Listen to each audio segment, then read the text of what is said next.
민변 유튜브 채널 좋아요, 구독 눌러주세요.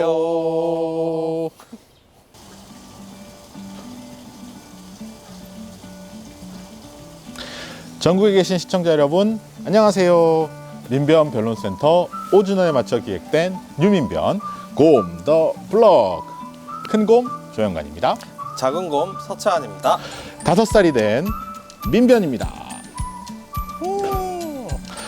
서채환 변호사님, 오늘 이렇게 야외에 나오니까 기분이 참 색다른데요. 여기가 어디죠? 여기는 성북구 정릉동이라는 곳인데요. 요 근처에는 정릉이 있습니다.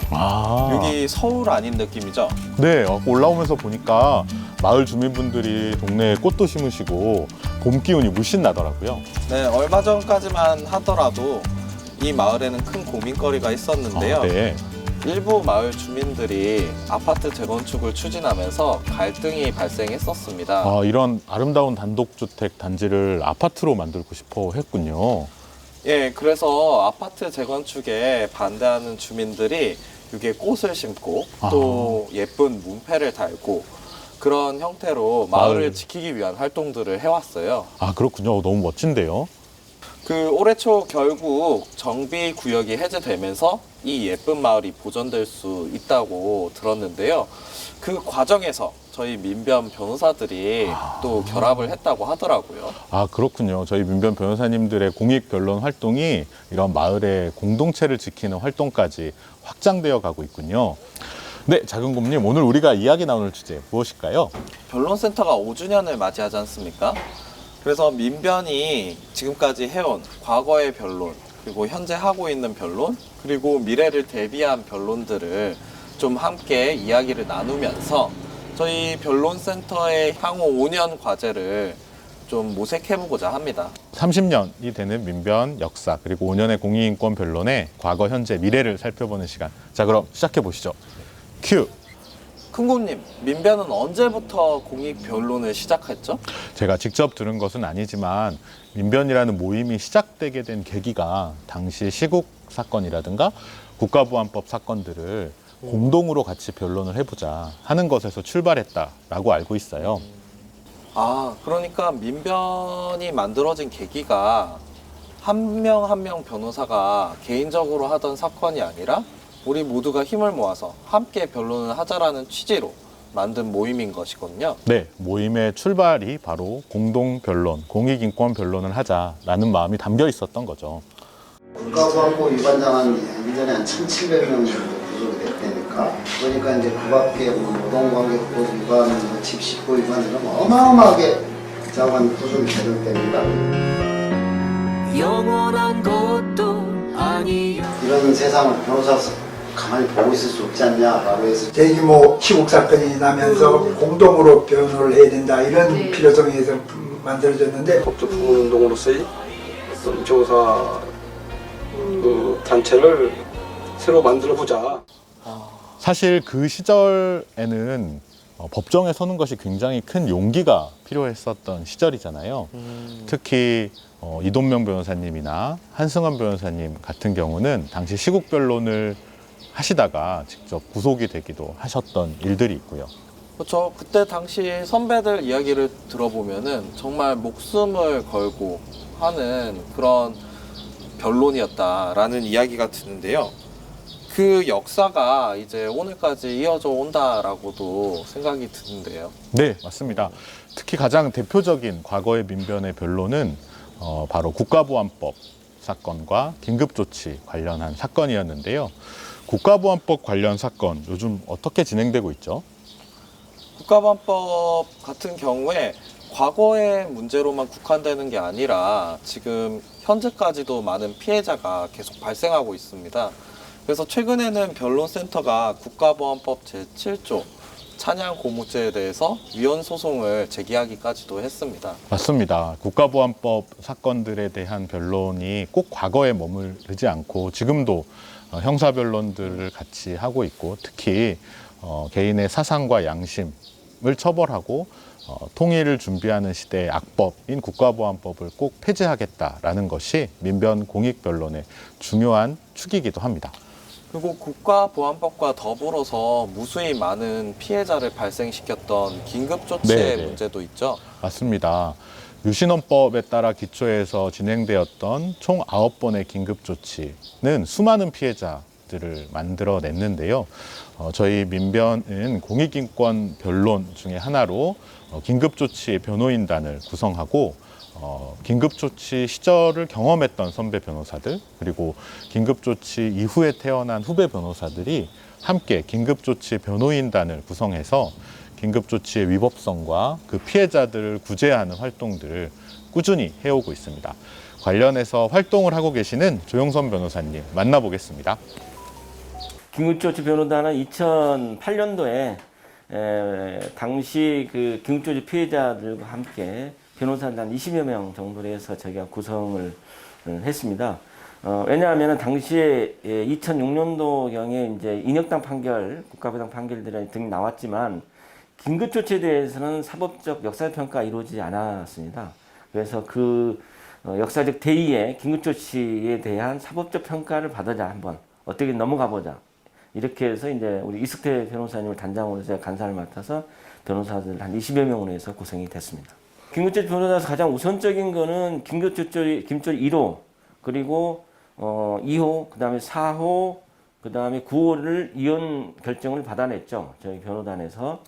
그게 가장 중요한 역할이었고, 그 이혼 판결에 의해서 형사보상과 국가보상 절차를 진행을 해서 일정 정도 피해자들의 피해 구제에 좀 기여를 했다고 할 수 있고, 긴급조치 변호단은 아까 말씀드렸던 건데 70년대를 관통하는 70년대 긴급조치 시절 관통하는 대표적인 인권침해 사건이었고, 그거를 우리 선배 원로 변호사님들, 홍성호 변호사님이나 한승원 변호사님 이런 분들이 사실 유죄 판결, 정착적 판결을 이끌어냈었죠. 그것을 이어받아서 저희 이제 후배 변호사들이 이제 그것에 대한 긴급조치에 대한 이혼 판결을 내고 거기서 국가변호 했다는 점에서 정말 그러니까 1세대 인권 변호사들과 또 저희 후배 변호사들하고의 연결고리가 좀 되었고 가합이 달성됐다고 볼 수 있고. 국가보안법과 그리고 긴급조치, 지금 30년간 변론해온 이제 선배들의 마음이 지금 저희 현재 공익인권변론센터에서 진행하는 변론에도 계속 이어져 오는 거군요. 맞습니다. 제가 이번에 영상을 준비하면서 민변 공익인권변론센터의 새싹이 되었던 과거 1999년도 우리 모임 공익소송위원회의 활동보고서를 보았는데요. 그 당시에 보고서에 보면 이런 내용이 담겨 있더라고요. 센터의 출발이 1999년에 논의되다니 지금으로부터 약 20년 전부터 공익변론을 확장하자라는 그런 이야기가 있었던 것이군요. 네, 맞습니다. 자료집에 보면 지금부터 20년 전이지만 그동안 민변이 꾸준히 해왔던 국가보안법 사건이라든가 시국 사건뿐만 아니라 김포공항 소음 관련 문제, 외국인 노동자들의 임금 문제, 또 여성 인권 문제 등 최근에 주목받고 있는 사회적 소수자들의 인권 문제도 심도 깊게 논의해 오셨더라고요. 그리고 이런 공익인권 변론을 보다 체계적으로 하기 위해서 전담하는 조직, 즉 변론센터의 구성이 필요하다라는 제안도 담겨 있어서 매우 반가웠습니다. 그러면은 그때부터 인권의 지평을 넓히는 공익변론을 하자라는 생각으로 공익인권변론센터를 만들려는 노력이 있었던 것이고, 그 노력의 결실으로서 2016년에 센터가 출범한 것은 모임 차원에서 굉장히 큰 의미를 가지네요. 네, 맞습니다. 최근에는 우리 사회 시민들의 인권의 지평을 넓히는 소송들이 많이 기획되고 수행되는 것 같은데요.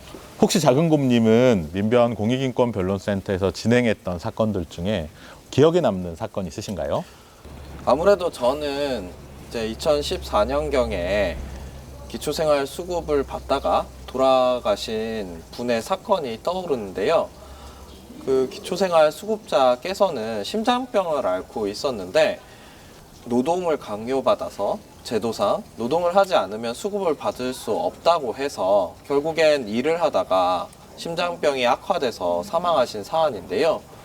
이 사건에 대해서 유족들을 대리해서 국가배상 청구를 한 사건입니다. 네, 맞아요. 같은 내용의 이야기가 영국의 유명한 영화감독 켄 로치 감독의 영화 나 다니엘 블레이크에도 소개되기도 해서 한국판 나 다니엘 블레이크 사건으로 불리기도 했었지요. 네, 그 한국판 나 다니엘 블레이크 사건이라고 불린 이 사건에서 그분은 가난했기 때문에 사실은 일을 강요당한 것입니다. 그러니까 가난하다라는 이유로 수급을 받기 위해 어쩔 수 없이 일을 해야 됐고, 결국에는 인간의 존엄이나 인권을 중심에 두지 않고 가난한 사람을 게으른 사람, 그리고 일을 시켜야 되는 사람이라고 본 제도의 문제점 때문인데요.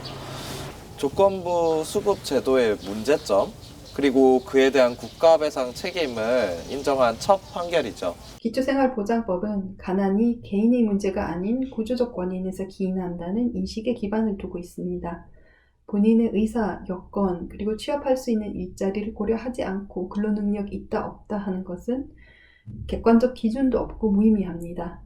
다니엘 블레이크 소송은 근로능력 있다 하여 일방적 조건 부과로 근로가 강제된 기초생활수급자의 사망에 대한 책임이 국가에 있음을 확인해 주었다는 점에서 의의를 찾을 수 있습니다.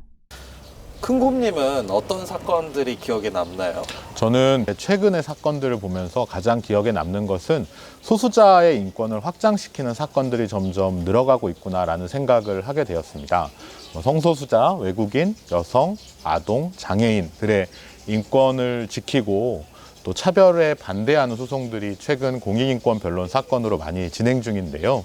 저는 그 중에서도 최근에 좀 흥미로웠던 것이 동성 배우자의 건강보험 관련 사건이었어요. 동성 배우자들의 결혼 관계에 있어서 배우자를 건강보험법상 부양자로 인정해주지 않는 그것을 다투는 소송이었는데요. 관련해서 진행하고 계시는 김지린 변호사님의 이야기를 들어보도록 하겠습니다. 건강보험 피부양자 제도는 다양한 가족 형태의 등장 등 사회적 변화에 발맞추어서 그 보호의 범위를 확대해 왔습니다. 그런데 이성사실혼 배우자, 이성 법률혼 배우자와는 달리 동성 배우자의 경우에는 피부양자의 지위가 인정되지 않고 있습니다. 따라서 주관적인 혼인의사, 객관적인 혼인의 실체를 모두 충족하고 있는 동성 배우자에게도 건강보험상의 배우자 지위를 인정하라라는 취지의 소송을 제기하게 되었습니다. 네, 과거로부터 이어온 과제를 넘어서 현재의 인권을 지키고 넓히는 모습이 바로 오늘날의 공익변론센터의 모습이군요. 그러면 이제 미래를 대비하는 소송은 어떤 것들이 진행되고 있나요? 제 한 치 앞도 못 보겠는데 미래까지 고민하자니 벌써 막막하네요. 네, 그래도 우리가 여기까지 와서 이렇게 하고 있는데 미래를 찍어야 됩니다. 아, 네. 특히 최근에 그 디지털 시대에 맞춘 소송들이 많이 진행되고 있죠. 그러게요. 생각해보니까 최근에 그 공익인권 변론센터에서 지원한 사건 중에 인공지능의 알고리즘 정보 공개를 청구하는 사건이 있었죠. 맞아요. 저 그거 되게 어려웠어요. 그 공공기관에서 이제 채용을 할 때 사람이 직접 면접을 보는 것이 아니라 AI, 인공지능을 통해서 채용하는 절차를 거친다고 해요. 보통 채용 기준은 공개하기 마련인데 인공지능이 채용을 하다 보니까 과연 어떤 기준으로 사람을 선발하는지 알 수가 없잖아요. 그래서 그 채용 기준에 해당하는 알고리즘을 공개하라라는 소송이었더라고요. 알고리즘, 단어도 어려운데요. 이 소송 진행하고 계시는 변호사님을 통해 이야기를 들어보도록 하겠습니다. 네, 인공지능 기술이 빅데이터를 기반으로 하고 있는 이상 기존 사회의 편견이나 차별적인 관념을 그대로 학습할 수밖에 없고, 또한 이 인공지능 기술로 인해서 새로운 어떤 인권 침해 문제가 발생할 수 있을 가능성도 충분히 있기 때문에, 그런데 사실상 이에 대해서는 어떤 통제도 이루어지지 않고 있는 실정이어서 그 통제를 위한 기반이라도 마련해보자라는 취지로 제기된 소송이라고 보시면 되겠습니다. 실제로 지금 피고들이 들고 나온 논리도 그 영업상 비밀이기 때문에 또는 업무상 비밀이기 때문에 공개할 수 없다라는 취지로 지금 반박을 하고 있는데요. 하지만 그런 최신 외국의 어떤 동향이나 이런 것에 비춰봤을 때 알고리즘에 대한 어떤 최소한의 통제조차 할 수 없다라면은 그로 인해서 발생하는 인권 침해 문제나 이런 것들에 대해서 전혀 통제할 수 없는 결과가 되기 때문에 기존의 어떤 일반적인 업무상 비밀 또는 영업상 비밀과는 좀 다르게 볼 여지도 충분하다고 생각을 하고, 이에 대해서 적극적으로 문제 제기를 해야 될 필요가 있다고 생각을 해서 소송을 제기하게 된 것입니다. 네, 역시 제가 잘 모르는 부분에 대해서 잘 설명해 주신 것 같습니다. 이런 디지털 인권, 디지털 정보 인권 이외에 작은곰님이 생각할 때는 또 미래의 소송 어떤 것들이 있을까요?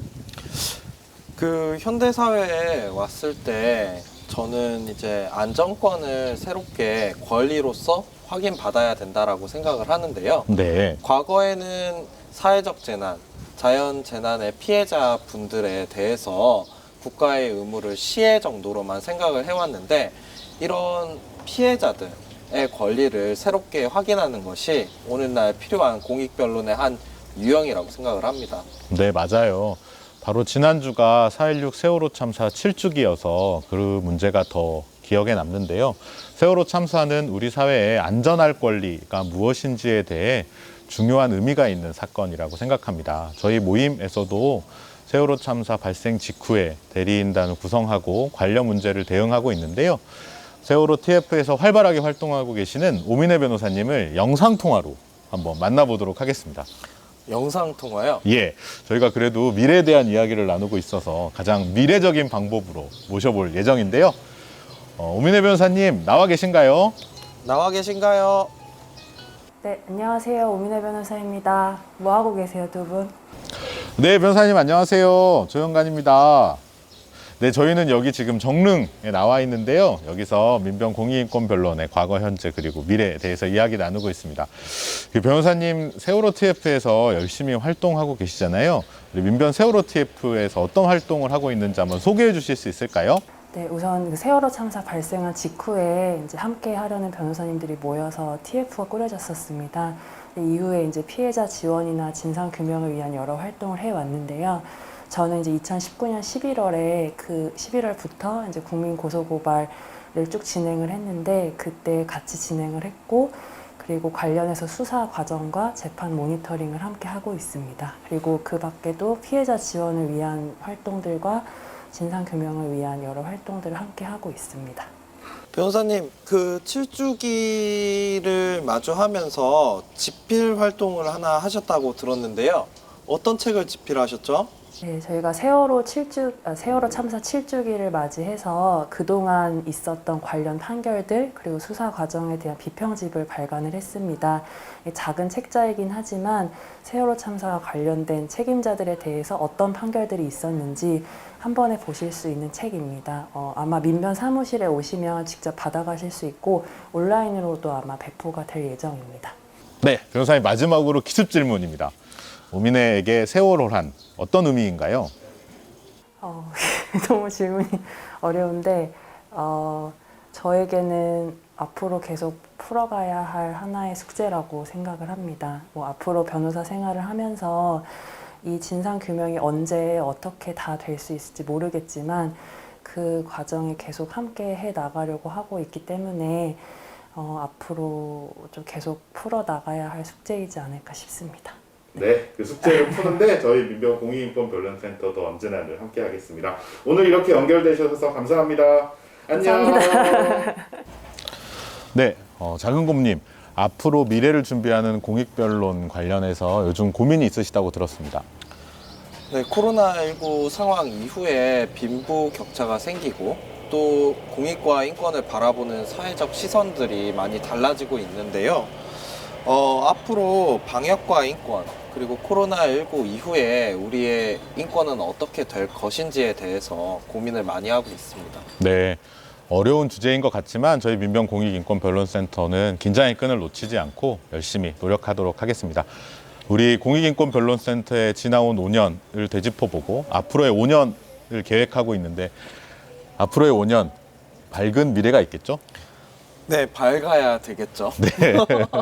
1988년부터 이어온 마음을 지금처럼 계속 유지한다라고 하면은 앞으로 변론센터의 미래도 밝을 것이라고 생각을 합니다. 네, 사실 코로나19로 오늘 같은 5주년 행사 때는 회원분들을 만나지 못해가지고 너무 아쉬운데요. 맞아요. 이런 5주년 행사는 같이 만나서 술도 한잔 먹고 그동안의 고민도 나누고 해야 하는데 이렇게 온라인으로 인사를 드리게 되어서 너무 많이 아쉽습니다. 빨리 코로나가 끝나서 서로 얼굴을 보고 머리를 맞대고 만날 날을 기다리고 있겠습니다. 마지막으로 변론센터 5주년에 맞춰서 계획하고 있는 프로젝트가 있죠? 아, 네.